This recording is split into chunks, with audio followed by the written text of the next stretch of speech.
Hello students, welcome to दक्षिणा classroom. मेरे साथ इसी क्लासरूम में बेटा आपका बहुत बहुत स्वागत है। और बेटा आज हमारा इस फोटोसिंथेसिस चैप्टर का लास्ट लेक्चर मतलब इसके साथ आज हम फोटोसिंथेसिस को in final in completion finish off करें। तो आज के लेक्चर में क्या पढ़ें बेटा? आज के लेक्चर में, इससे पिछले वाले लेक्चर में अगर आप थोड़ा याद रखो तो आज के लेक्चर के बारे में आइडिया लगेगा।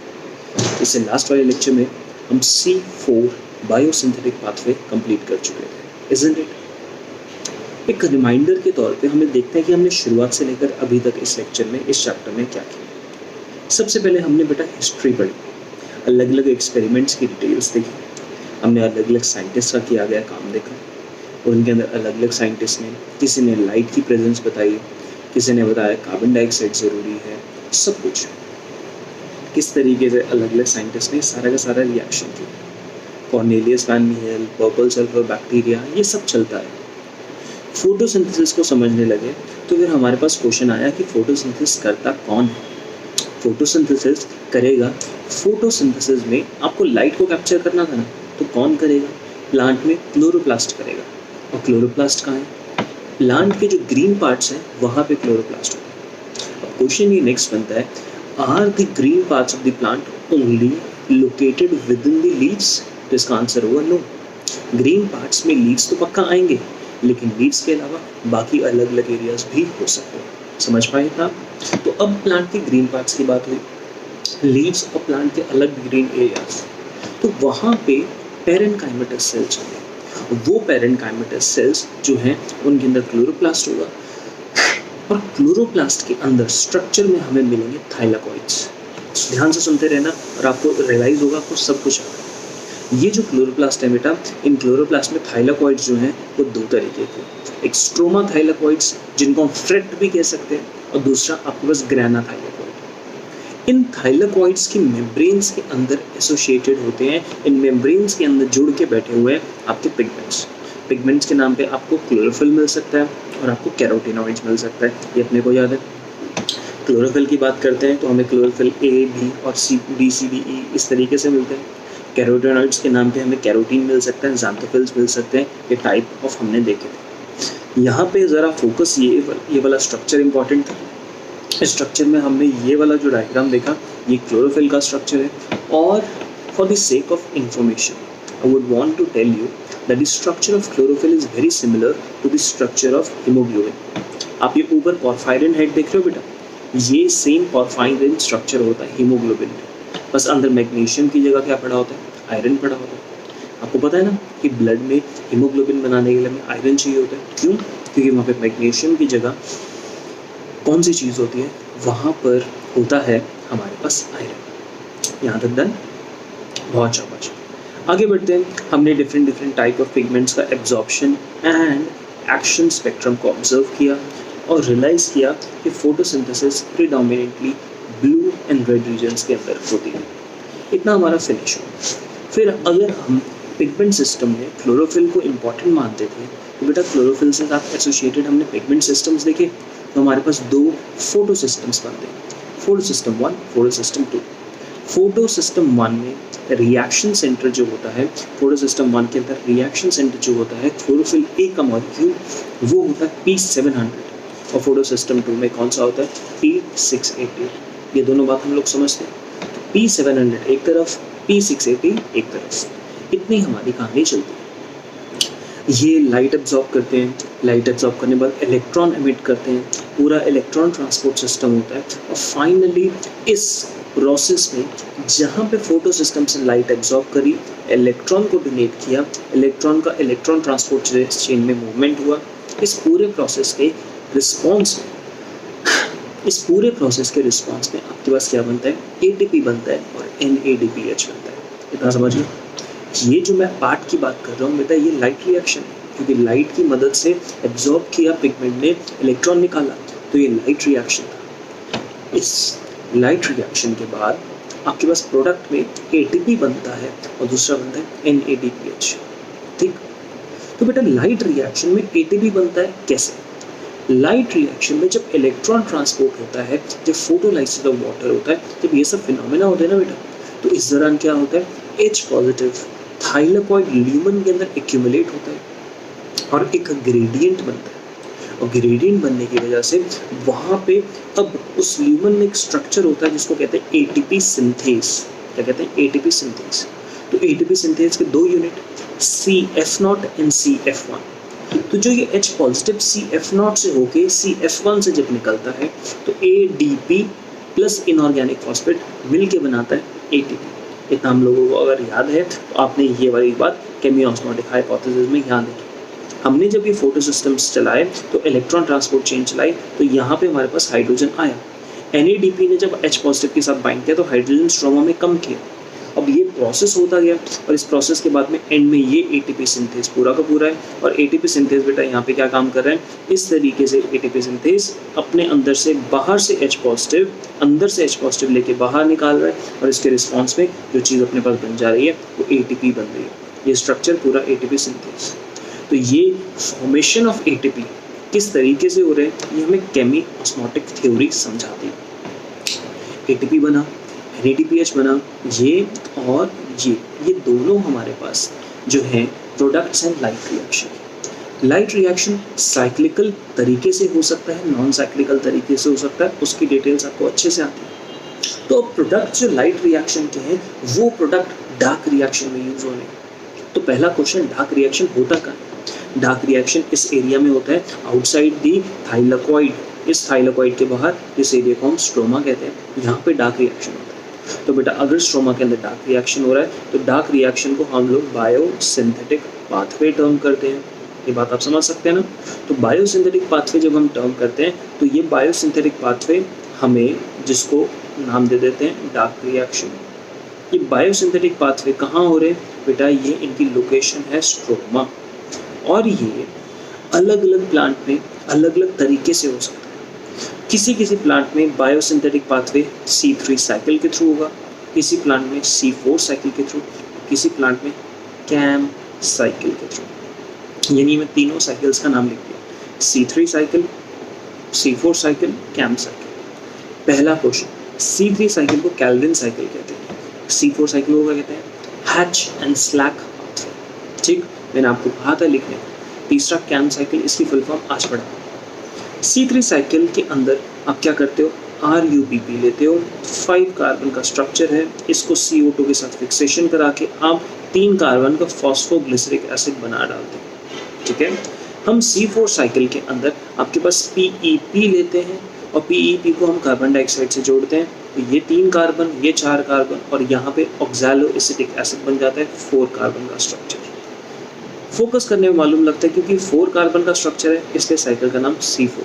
फिक्सेशन, फर्स्ट फिक्सेशन प्रोडक्ट पे है, सबसे पहले कार्बन डाइऑक्साइड का जुड़ना यानी फिक्सेशन होने पे सबसे पहला प्रोडक्ट 3 कार्बन का बना तो C3, 4 कार्बन का बना तो C4। समझ पा रहे हो मेरी बात?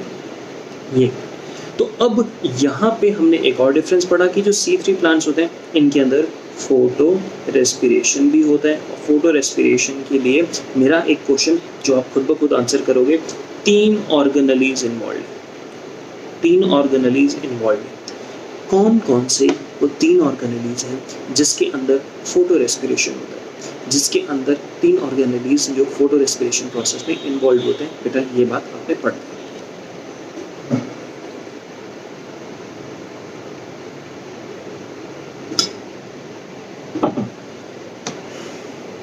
डन, आपने C3 साइकिल पढ़ा, C4 साइकिल पढ़ा, सब कुछ डन हो गया। अब हमारे पास ना नेक्स्ट है कैम साइकिल। क्या है कैम साइकिल, इसकी रेलेवेंस क्या है, इम्पोर्टेंस क्या है, आओ मेरे साथ देखो। देखो बेटा, ये जो साइकिल आपके सामने बनी हुई है ये है एक कैम साइकिल। क्यों चाहिए? कैम साइकिल में हम C3 और C4 प्लांट्स तो बना दिए, हमें कैम की क्या ज़रूरत थी ये सीखो।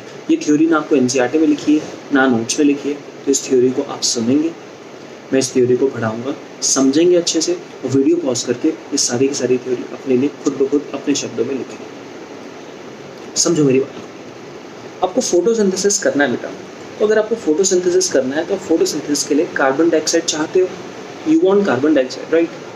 तो अगर मैं आपसे क्वेश्चन पूछता हूँ, एक प्लांट में एक प्लांट में कार्बन डाइऑक्साइड कहाँ से आया? क्या आंसर करोगे? एक प्लांट है, उसके अंदर कार्बन डाइऑक्साइड आना कहाँ से आएगा? तो आंसर में मालूम क्या बोलोगे आप? कि सर एक प्लांट में जो कार्बन डाइऑक्साइड है वो स्टोमेटा के थ्रू अंदर आता है और प्लांट में चले जाता है। तो सोचिए बेटा कि स्टोमेटा के थ्रू कार्बन डाइऑक्साइड अंदर आ रहा है, अब स्टोमेटा ओपन हुआ तो बाहर से कार्बन डाइऑक्साइड अंदर आया, प्लस अगर स्टोमेटा ओपन होता है तो क्या वाटर का loss by the process of transpiration, क्या ये होता है?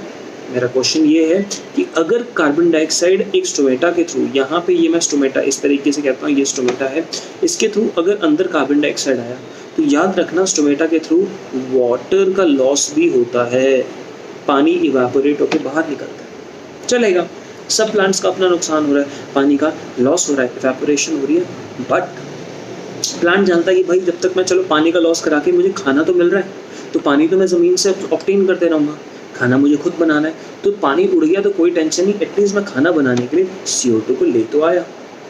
समझ गए? तो प्लांट को ना कोई दिक्कत नहीं। कुछ प्लांट्स बेटा ऐसे हैं which are living in desert like conditions, यानी अगर आपके पास कंडीशन हो डेजर्ट लाइक, ऐसी कंडीशन को आप लोग ना एरिड कंडीशन कहते हैं। क्या कहते हैं? एरिड। एरिड यानी एकदम सूखी हुई कंडीशन। तो कुछ प्लांट्स एकदम ऐसी सूखी हुई कंडीशंस के अंदर हमें देखने को मिलते हैं। समझ पा रहे हो? तो प्लांट्स कुछ ऐसी सूखी हुई कंडीशन में देखने को मिल रहा है। तो अब आप इस बात का गेम समझो, क्या है पूरा का पूरा सीन। प्लांट एरिड कंडीशन के अंदर बैठे हैं, तो अब ना फिनोमिना, या मैं ऐसा कहूँगा कि अब सिस्टम क्या हो रहा है कि प्लांट कहता है कि भाई ज़मीन में क्योंकि डेजर्ट लाइक कंडीशन है तो वाटर का जो प्रेजेंस है वो बहुत बेहद कम है, पानी बेहद कम है। और पानी कम होने की वजह से इफेक्ट क्या होता है कि पानी की कमी अगर ज़मीन में और मैंने स्टोमेटा अगर खोल दिया तो पानी उड़ जाएगा। इतनी मुश्किल से पानी जुटाया है मैंने ऐसे तरीके। आप डेजर्ट में उगने वाले प्लांट को देखो, कैक्टस ले लो, कैक्टस ने तो लीव्स को भी हटा दिया, स्पाइंस ले आए, स्टेम्स को फ्लैट कर दिया, फ्लैशी स्टेम्स कर दी ताकि पानी को स्टोर कर सके। और अब फ्री फंड में वेस्ट होने दोगे? नहीं ना। तो कहता है कि मैं वाटर को बचाना चाहता हूँ तो मैं ना स्टोमेटा को बंद रखूँगा। फिर प्लांट को टेंशन होती है, यार स्टोमेटा बंद है तो हमारे पास अगर स्टोमेटा बंद है, स्टोमेटा अगर ये क्लोज्ड है तो CO2 भी अंदर नहीं आएगा ना। पानी बचा लिया बट CO2 अंदर नहीं आएगा। समझे? तो अब इस बात में प्लांट कैसे मैनेज करते हैं ज़रा यहाँ देखो।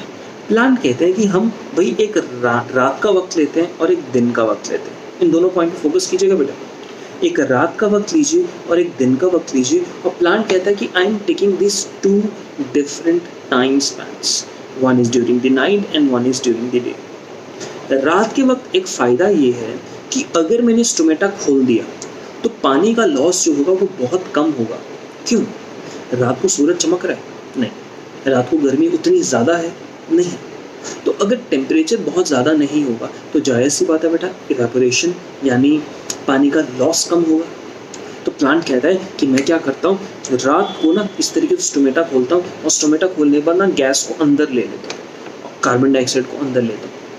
तो अगर प्लांट ने कार्बन डाइऑक्साइड को अंदर ले ली तो प्लांट के पास कोई गैस चेम्बर थोड़ी है कि जिसके अंदर कार्बन डाइऑक्साइड भर के रख ले। कार्बन डाइऑक्साइड तो गैस है, वापस भी तो निकल सकती है। इसलिए प्लांट कहता है कि अगर रात के टाइम मैं स्टोमेटा को ओपन रख रहा हूँ तो कार्बन डाइऑक्साइड अंदर आती है और प्लांट में कार्बन डाइऑक्साइड बाइंड करती है फॉस्फोइनॉल पाइरुवेट से। किसके साथ बाइंड करती है? PEP। आपने C4 में देखा था ना, वही वाला फॉस्फोइनॉल पाइरुवेट, इसके साथ बाइंड किया। और कार्बन डाइऑक्साइड और फॉस्फोइनॉल पाइरुवेट बाइंड करते हैं बेटा और क्या बना लेते हैं? Oxalo acetic acid. क्या बनाते हैं? Oxalo acetic acid. अब इस प्रोसेस में जब ये ऑक्सैलो एसिटिक एसिड बनाते हैं तो अब ये ऑक्सैलो एसिटिक एसिड के मैलिक एसिड में कन्वर्ट होता है। किस में कन्वर्ट होता है? मैलिक एसिड में, रात को। तो जैसे C4 में रिएक्शन चल रहा था ना, वैसे ही यहाँ पे भी चल रहा है। तो थोड़ा सा फर्क है, ये गेम रात को हो रही है। रात को आप क्या करते हो, प्लांट के अंदर मैलिक एसिड का कॉन्सेंट्रेशन बढ़ाते रहते हो। मैलिक एसिड ना अच्छे से खूब सारा स्टोर करते रहते हो। कब? रात के वक्त। और मैलिक एसिड स्टोर कहाँ किया गया? वैक्यूल के अंदर। इतनी बात समझे? तो अब प्लांट के पास अब अलग गेम।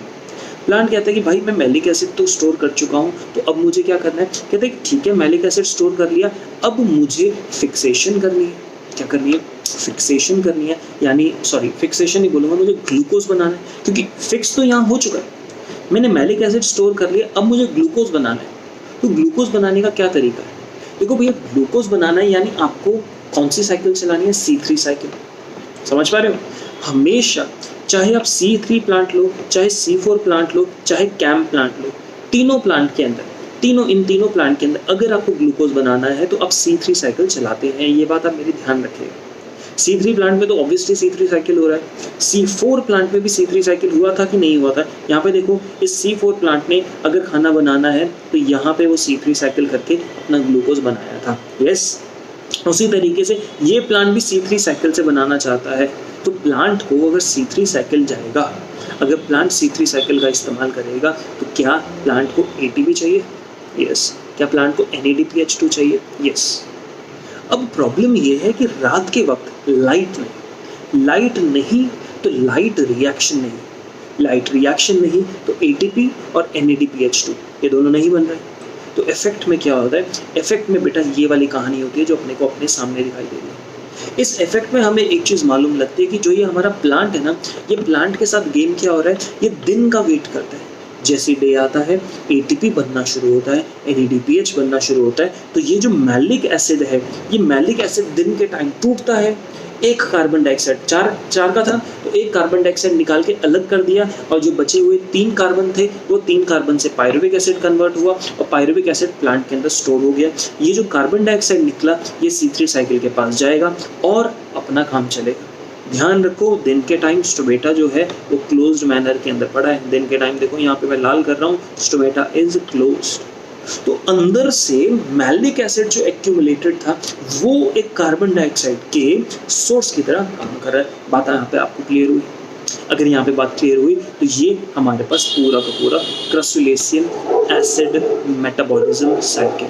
कैम का फुल फॉर्म क्या है? क्रसुलेशियन एसिड मेटाबॉलिज्म साइकिल। समझ पाए बेटा? सिंपल है और इस साइकिल को आपको याद नहीं करना है। इस साइकिल का फंडामेंटल कंसेप्ट आपको समझा दिया गया। इनफैक्ट याद करने को तो मैं कहूँगा ये सारा का सारा ना एक C4 का ही उल्टा है।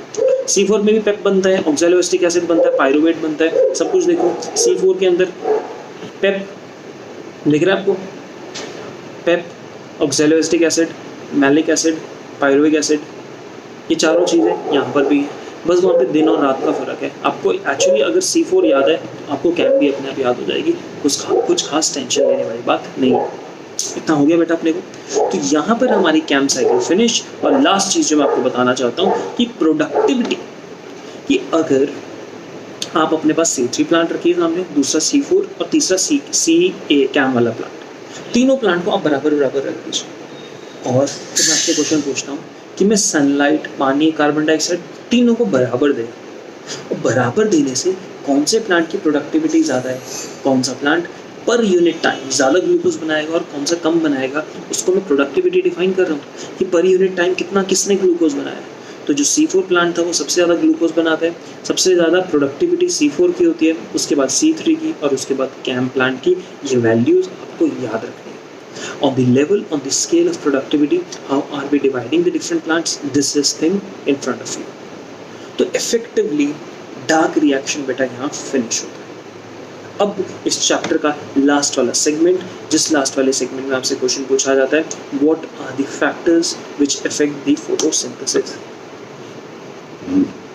फोटोसिंथेसिस में, प्लांट में फोटोसिंथेसिस कैसे हुआ समझ लिया। अब कौन कौन से फैक्टर्स हैं, कौन कौन से वो तरीके हैं जिसके थ्रू फोटोसिंथेसिस इफेक्ट होता है, बेटा आपके सामने लिखा हुआ है, तो आओ पढ़ते हैं।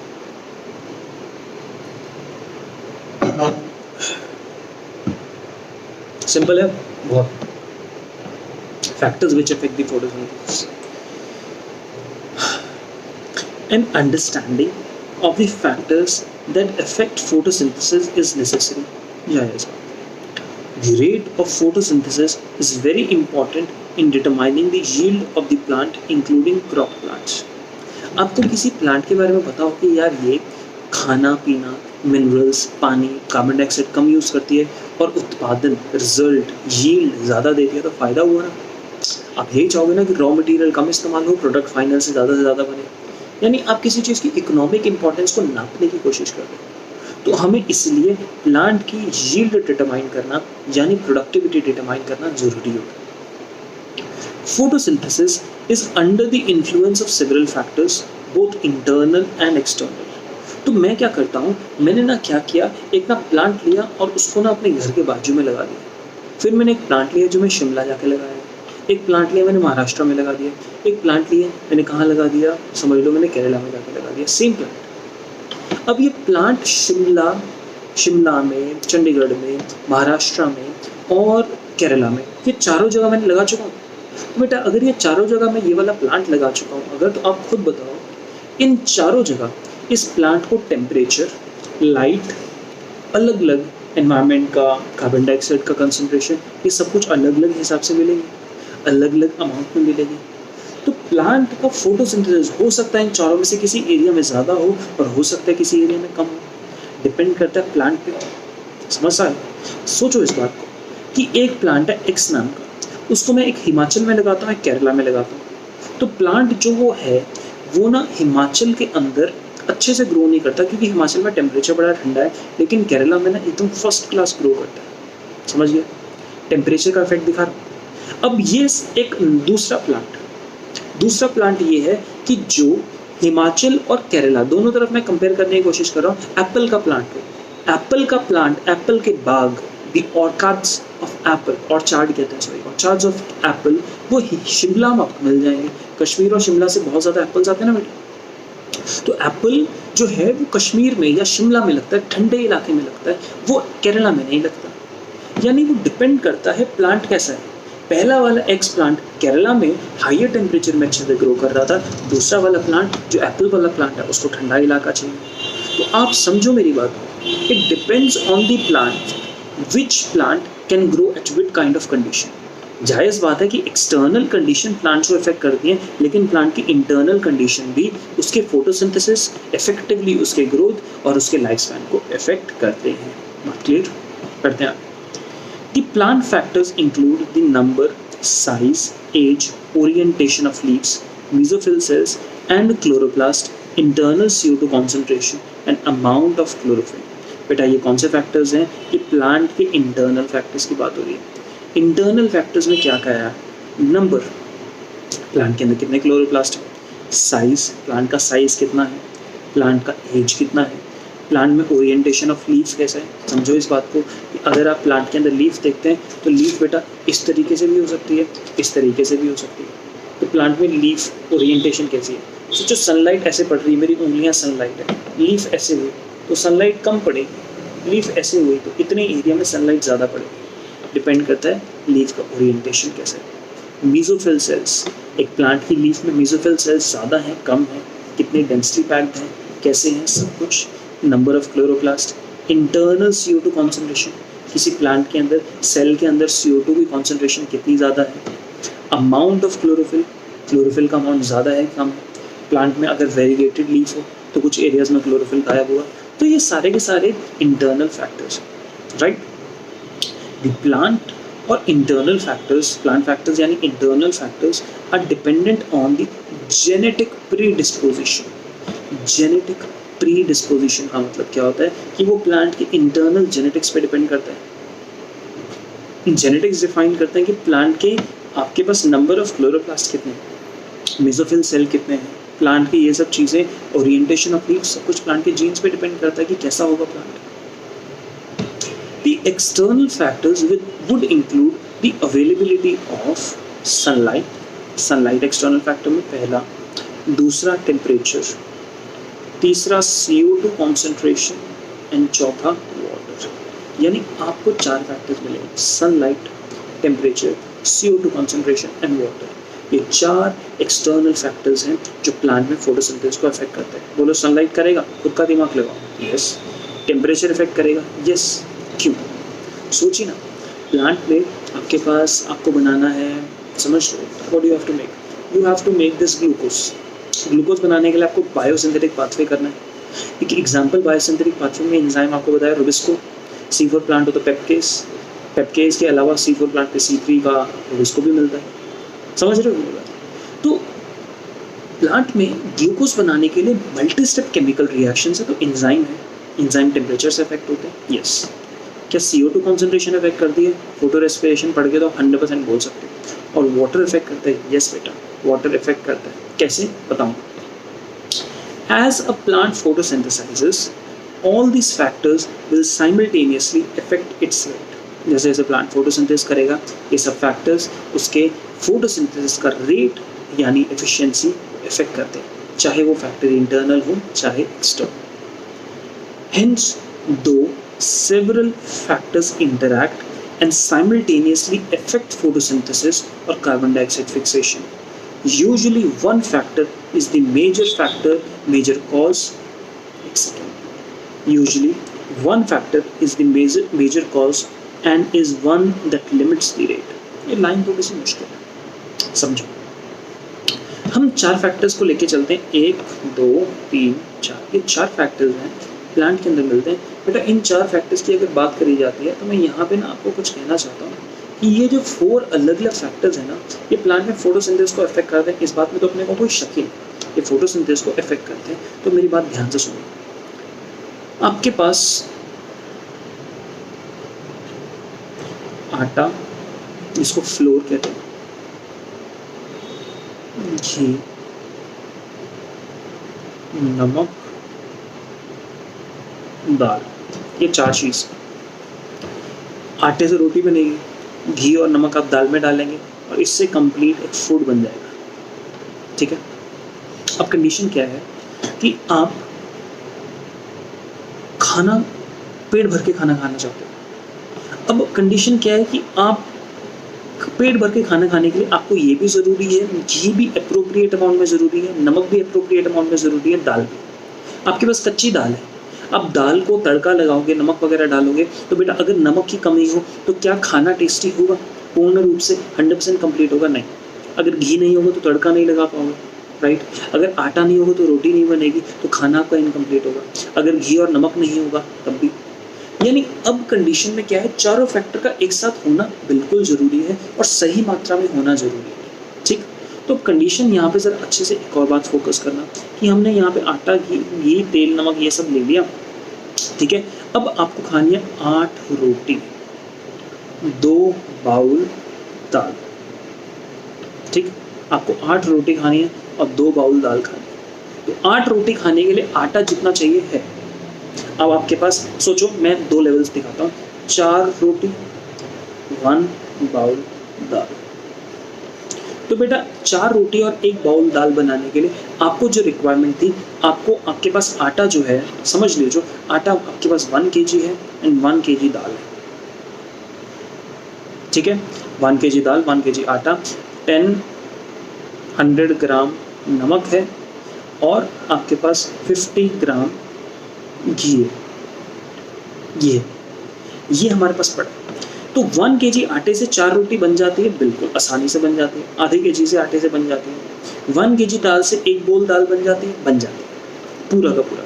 100 ग्राम नमक से 50 ग्राम नमक इसमें डलता है, काम चल जाता है। 25 ग्राम घी डलता है, काम चल जाता है। अब आपको यहाँ से यहाँ जाना है तो आपको अमाउंट ऑफ आटा भी ज़्यादा चाहिए था। बेटा 4 रोटी 500 ग्राम आटे से बन रही थी, तो अगर मुझे 8 रोटी बनानी है तो 1 किलो आटा चलेगा। मैं 2 बाउल दाल बनाना चाहता हूँ, मेरे पास 1 kg दाल है।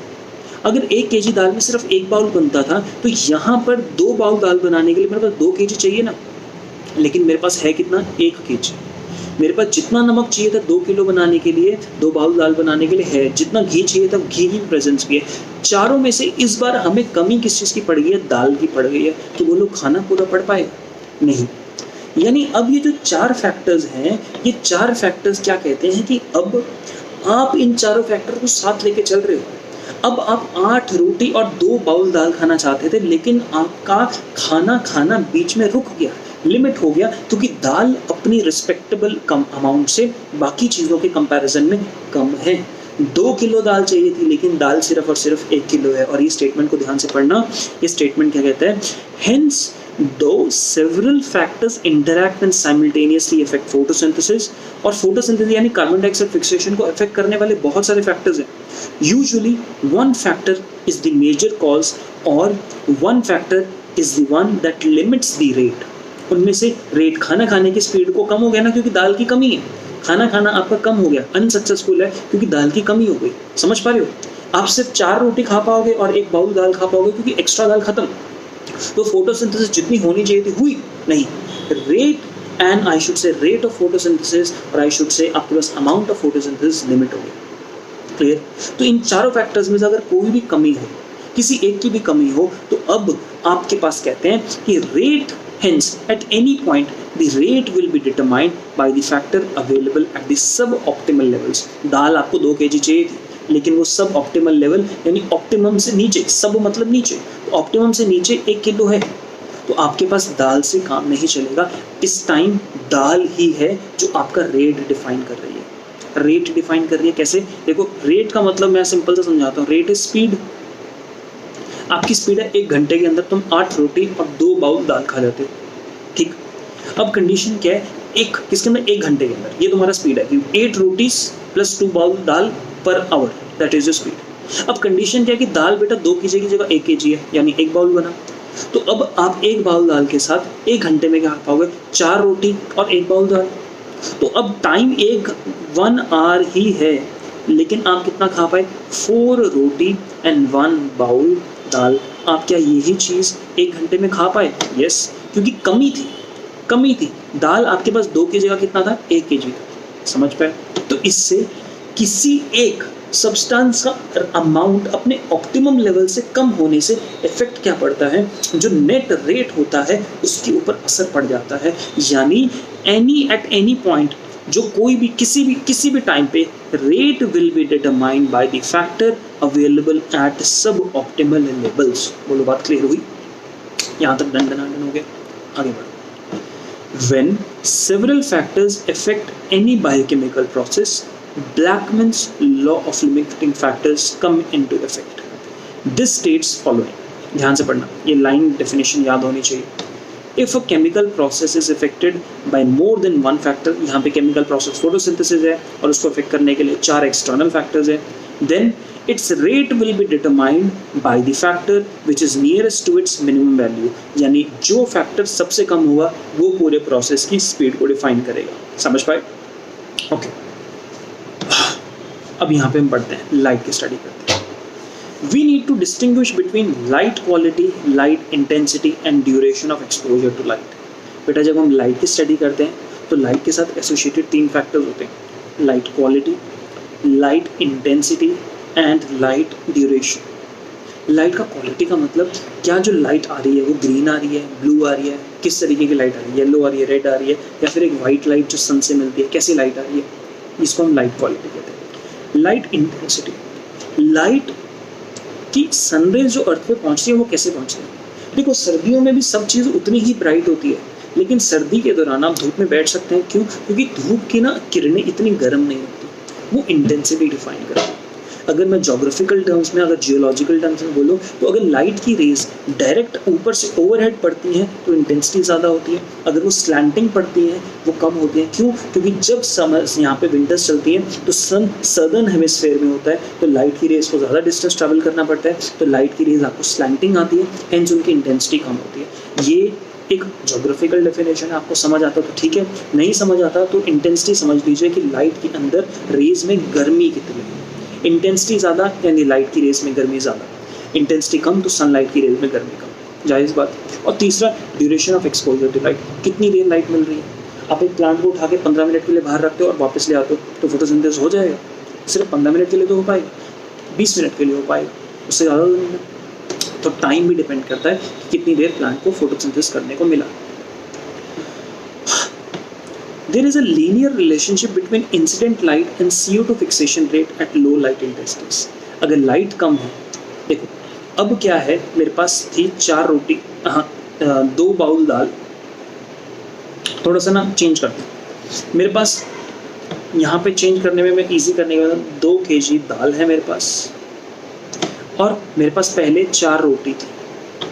तो स्पीड मेरी 2 bowl dal and 4 roti per hour. Next time मेरे पास 2 kg दाल पड़ी है, 2 kg दाल मेरे पास पड़ी है, लेकिन अब मेरे पास 5 रोटी होगी। नेक्स्ट केस मेरे पास 6 रोटी होगी, नेक्स्ट केस मेरे पास 7 रोटी होगी, नेक्स्ट केस मेरे पास 8 रोटी होगी। समझते रहना। तो इस टाइम पे आपके पास स्पीड 2 दाल 4 रोटी, इस टाइम स्पीड होगी 2 दाल एंड 5 रोटी, इस टाइम स्पीड होगी 2 दाल 6 रोटी, इस टाइम स्पीड होगी 2 दाल 7 रोटी, इस टाइम स्पीड होगी 2 दाल 8 रोटी, और इसके बाद स्पीड 2 दाल 8 रोटी ही रहेगी। चाहे आप रोटी यहाँ 10 रख दो, 9 रख दो, 10 रख दो, 11 रख दो, 12 रख दो, यानी आप मैक्सिमली इतनी रोटी खा सकते हो। 8 रोटी एंड 2 बाउल दाल 1 घंटे में खा सकते हो, इससे ज़्यादा तो नहीं। यानी शुरुआत में जैसे जैसे रोटी आप बढ़ाते जा रहे हो आपकी स्पीड बढ़ती जा रही है, और एक वक्त बाद स्पीड कांस्टेंट रहेगी। 2 बाउल 8 रोटी, 2 बाउल 8 रोटी, इतनी ही रहेगी। यानी शुरुआत में अगर देखें तो आपके पास शुरुआत में देखने में क्या मालूम लगता है बेटा, हमें यहाँ पर शुरुआत में देखने में मालूम लगता है कि धीरे धीरे आप बढ़ते रहो, धीरे धीरे आप जैसे जैसे कंसंट्रेशन बढ़ाते जा रहे हो ये बढ़ता जाएगा, लेकिन एक लेवल तक। उसके बाद आपके पास सैचुरेशन आ जाते हैं, यानी अब आपके पास 2/8 ये वाली वैल्यूज हमेशा रहेंगी, या मैं इन वैल्यूज की बात करूँ, ये वैल्यूज कॉन्स्टेंट रहेंगी। यानी स्टार्टिंग में तो एक लीनियर रिलेशनशिप दिखाता है, बाद में ग्राफ फ्लैट हो जाता है, क्योंकि इस पॉइंट पे क्या आ गया, सैचुरेशन आ गया। आपके पास क्या आ गया इस पॉइंट पे, सैचुरेशन। क्लियर? सैचुरेशन का मतलब अगर इससे ऊपर मैं अगर अपनी वैल्यूज बढ़ा भी देता हूँ तो कोई असर नहीं पड़ता, ये मतलब होता है सैचुरेशन का। बोलो बात आपको अच्छे से क्लियर हो रही है? ठीक। तो हम कहते हैं there is a linear relationship between incident light and CO2 fixation rates at low light intensities. At higher light intensities, gradually the rate does not show further increase as the other factors become limiting. यहाँ पर आगे increase होना बंद हो जाता है। ठीक है, पक्का क्लियर है? अब टेंशन नहीं। अब मेरा दूसरा वाला एग्जाम्पल समझना। आपकी मैक्सिमम स्पीड कितनी है? आपकी मैक्सिमम स्पीड है 4 बाउल दाल एंड 8 रोटी। रोटी को बढ़ा देते हैं।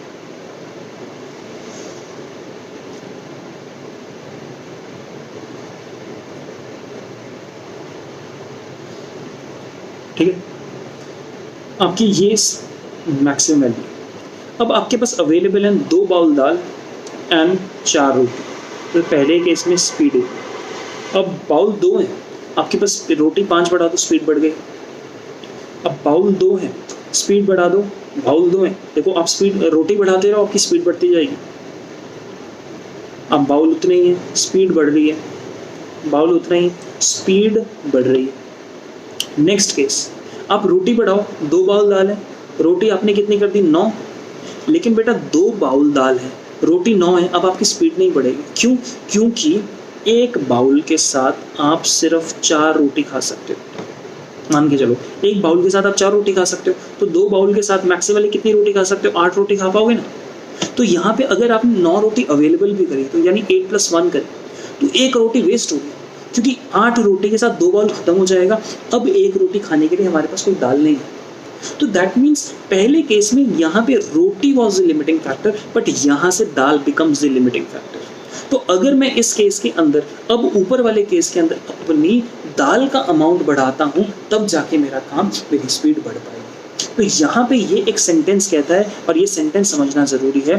एट हायर लाइट इंटेंसिटीज, जब रोटी की अमाउंट ज़्यादा हो जाती है, gradually rate does not show further increase, एक लेवल पे बाद रेट बढ़ना बंद हो जाता है। क्यों? कि एज अदर फैक्टर्स, एज दाल बिकम्स लिमिटिंग, दाल सिर्फ 2 बाउल रह जाती है। कंसेप्ट समझ आया? इजी सी एग्जाम्पल है ना, उससे करते हैं। What is interesting to note that light saturation occurs at 10% of full sunlight. Light saturation occurs at 10% of full sunlight. Sunlight, आपके पास sunlight का रेज, मतलब sunlight आपके ऊपर पड़ रही है, तो अब बाहर जितनी भी sunlight है ना, आपको sunlight की एक्चुअली कमी नहीं पड़ती। मतलब अगर आपके पास 100 कैंडेला बेटा लाइट की इंटेंसिटी मेजर करने के लिए इतनी लाइट आती है ना, इतनी लाइट अवेलेबल है अगर नॉर्मली, तो 10 कैंडेला में भी काम चल जाता है। काम चल जाता है मतलब इससे 10 कैंडेला पे ले आओ, उससे ऊपर लाओ, कोई फर्क नहीं पड़ेगा। यानी बहुत ही मध्यम लाइट। सुबह 6 बजे का टाइम देखा है आपने आजकल, इस 6 बजे के टाइम पे बहुत कम लाइट होती है ना, उतने कम लाइट में भी फोटोसिंथेसिस शुरू हो जाता है। समझ पा रहे हो?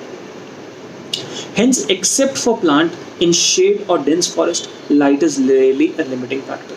जो प्लांट कॉन्टिन्यूसली किसी बड़े प्लांट के शेड में रह रहे होते हैं उनके लिए लाइट की कमी होती है क्योंकि उनके पास लाइट पहुंच ही नहीं रही होती। अदरवाइज बाकी किसी प्लांट के लिए लाइट की दिक्कत ज़्यादा, लाइट की कमी की वजह से कोई खास कभी प्रॉब्लम नहीं होती। कहने का मतलब यूजुअली लाइट कभी भी एक लिमिटिंग फैक्टर नहीं है, क्योंकि सनलाइट से तो सन के थ्रू हमें खूब सारी लाइट आते ही जा रही है।